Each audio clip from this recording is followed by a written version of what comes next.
جسم اور ذہن کا گٹھ جوڑ، alliance of body and mind. چونکہ ان دونوں کا ایک دوسرے کے بغیر گزارا نہیں، اس لیے نفس کے یہ دونوں حصے ایک دوسرے کے ساتھ ایک معاہدے کانٹریکٹ میں بندھے ہیں، اور وہ ہے ایک دوسرے کی خاطر جینا اور ایک دوسرے کی ہر حد تک ممکن مدد کرنا۔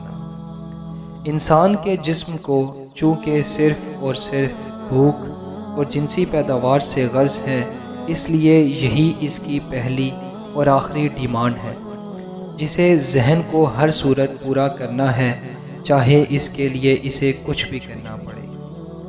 نفس کا تیسرا حصہ یعنی حواس، سینسرز، اس صورتحال میں غلاموں یعنی سلیوز کا سا کردار ادا کرتے ہیں۔ جسم کی ہر قسم کی بھوک دور کرنے کے لیے ذہن انسان کو، چاہے وہ مرد کا ہو یا عورت کا، دنیا داری کے عظیم جال میں خود اپنی مرضی سے پھنسنا پڑتا ہے۔ یہ خالق کائنات کا منشا ول ہے کہ انسان کو آزمایا جائے۔ اس سے فرار ممکن نہیں اور نہ ہی کسی بھی صورت قابل ستائش ہے۔ ذہن کے لیے یہ سب سے ضروری کام، ٹاسک، جسم کو زندہ رکھنا اور اس کی ڈیمانڈز کو ہر وقت پورے کرتا رہنا ہے، کیونکہ جسم کی موت ذہن کی ناکامی ہے۔ اس چکر کو چلائے رکھنے کے لیے حواس کا بے دریغ استعمال ہوتا ہے۔ حواس کی مدد سے ذہن ہر وقت ہر طرف سے معلومات یعنی ڈیٹا اکٹھی کرتا رہتا ہے، تاکہ بچاؤ یعنی سروائیول کے زیادہ سے زیادہ طریقوں، آئیڈیاز کا مالک ہو سکے۔ کیونکہ اسے ہر صورت دنیا میں اپنا وجود قائم رکھنا ہے، تمام جانداروں میں صرف انسان ایک ایسی مخلوق ہے جسے موت کا مکمل اور بلند ترین شعور ہے۔ یہ خوب جانتا ہے کہ اسے مر جانا ہے۔ موت کا خوف اسے ہر وقت بے چین یعنی اینکشیس رکھتا ہے۔ یہ بے چینی جلد بازی کو پیدا کرتی ہے۔ انسان مرنے سے پہلے کچھ کرنا چاہتا ہے، کچھ بھی، اور انسان جلد باز ہے۔ ذہن کی اولین جبلت عدم تحفظ یعنی انسیکیورٹی کا احساس ہے۔ یہ ہر انسان کے ساتھ خود کو محفوظ یعنی سیکیور کرنے کی کوششوں میں مصروف ہے۔ نفس کو خدا سے کوئی غرض نہیں، اسے اللہ کے ہاں پلٹنے سے کوئی دلچسپی نہیں۔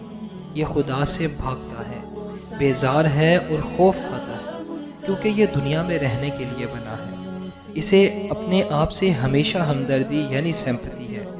جسم اس کا محکوم ہے اور ایسا سفاک حاکم ہے جسے وہ اپنے محکوم سے بے پناہ ہمدردی ہے، لیکن یہ کسی صورت اسے آزاد کرنے کو تیار نہیں۔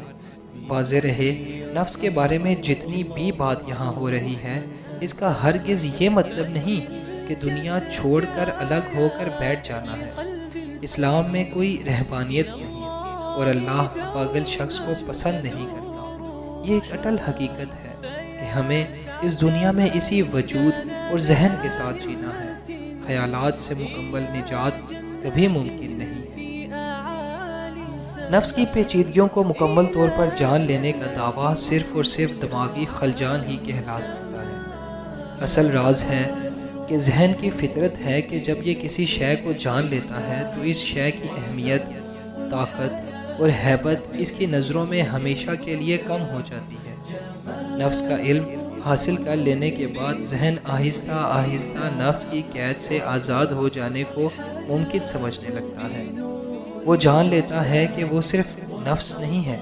جیسے جیسے آپ اس کتاب میں آگے بڑھتے چلے جائیں گے، ویسے ویسے آپ پر آپ کے نفس کے افعال، کمالات، اسرار اور کردار عیاں ہوتے چلے جائیں گے۔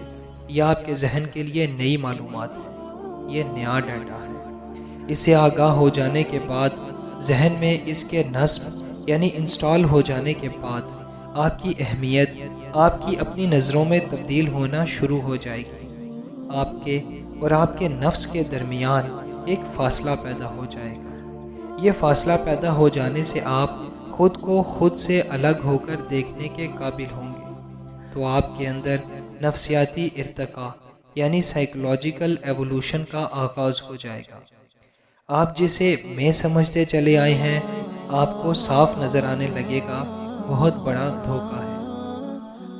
خود ساختہ مسائل، نفس سے لا علمی کی وجہ سے پیدا ہونے والی نفسیاتی الجھنیں، دکھ درد اور کرب، حسد، غصہ، نفرت اور انتقام، حد سے زیادہ آگے بڑھنے کی مبالغہ آمیز خواہش، اس بات کا بے کران دکھ کہ آپ کو کوئی نہیں سمجھتا، نہ ہی کوئی جانتا ہے کہ آپ کیا چاہتے ہیں، سب کچھ تحلیل ہونے لگا ہے، اور دھیرے دھیرے پردے کے پیچھے سے ایک باوقار، سلجھا ہوا، اللہ کی رضا میں راضی اور اس کی دوستی کے مزاج میں گھندا ہوا، ساری دنیا کے لیے سر تا پا محبت ایک نیا انسان نمودار ہونے لگا ہے۔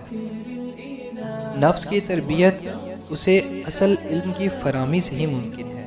اسلام میں نفس کو مارا نہیں جاتا، بلکہ اسے اللہ کی راہ میں مسلمان کیا جاتا ہے، اپنا ساتھی بنایا جاتا ہے، سب سے وفادار اور مخلص ساتھی، جو بغیر علم کے ہمارا سب سے بڑا دشمن ہے۔